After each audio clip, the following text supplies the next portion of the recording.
அஸ்ஸலாமு அலைக்கும் வரஹ்மத்துல்லாஹி வபரகாத்துஹு.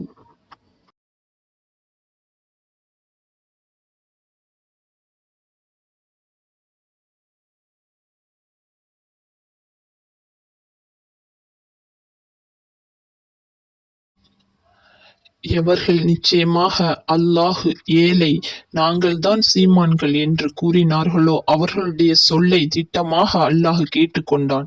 இப்படி அவர்கள் கூறியதையும் நியாயமின்றி நபிமார்களை அவர்கள் கொலை செய்ததையும் நிச்சயமாக நாம் பதிவு செய்கிறோம். ஆகவே மறுமையில் அவர்களை நோக்கி எரிக்கும் வேதனையை நீங்கள் சுவைத்துப் பாருங்கள் என நாம் கூறுவோம்.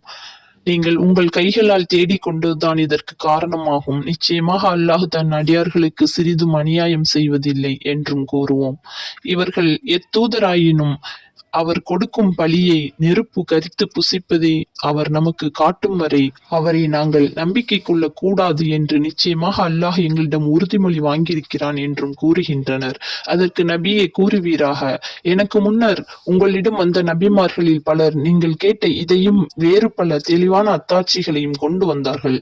அப்படி இருக்க உங்கள் கூற்றில் நீங்கள் உண்மை சொல்பவர்களாக இருந்தால் அவர்களை நீங்கள் ஏன் கொலை செய்தீர்கள்? இதற்கு பின்னரும் அவர்கள் உம்மை பொய்யர் என கூறினால் அதை பற்றி நீர் கவலைப்பட வேண்டாம். ஏனென்றால் உமக்கு முன்னர் வந்த பல தூதரையும் அவர்கள் இவ்வாறே பொய்யரென கூறினார்கள். அவர்களோ தெளிவான அத்தாட்சிகளையும் வேத நூல்களையும் பிரகாசமான வேதத்தையும் கொண்டு வந்தே இருந்தனர். ஒவ்வொரு ஆத்மாவும் மரணத்தை சுவைத்தே தீர வேண்டும். எனினும் உங்கள் செயலுக்குரிய கூலியை நீங்கள் முழுமையாக அடைவதெல்லாம் மறுமை நாளில்தான். ஆகவே அந்நாளில் எவர் நரக நெருப்பிலிருந்து அப்புறப்படுத்தப்பட்டு சொர்க்கத்தில் நுழைவிக்கப்படுகிறாரோ அவர் நிச்சயமாக பெரும் பாக்கியத்தை அடைந்து விட்டார். இவ்வுலக வாழ்க்கை மயக்கக்கூடிய அற்ப இன்பத்தை தவிர வேறில்லை. நம்பிக்கையாளர்களே, உங்கள் பொருள்களிலும் உங்கள் ஆத்மாக்களிலும் நஷ்டம் இழைக்கப்படுவதன் மூலம் நிச்சயமாக நீங்கள் சோதிக்கப்படுவீர்கள்.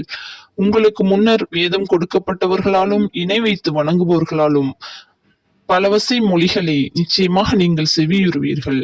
ஆகவே இத்தகைய சிரமங்கள் நீங்கள் பொறுமையுடன் சகித்தவர்களாகவும் அல்லாஹ்வை பயந்தவர்களாகவும் வாழ்ந்து வந்தால் நீங்கள் வெற்றியடைவீர்கள். நிச்சயமாக இதுதான் வீர செயலாக இருக்கும்.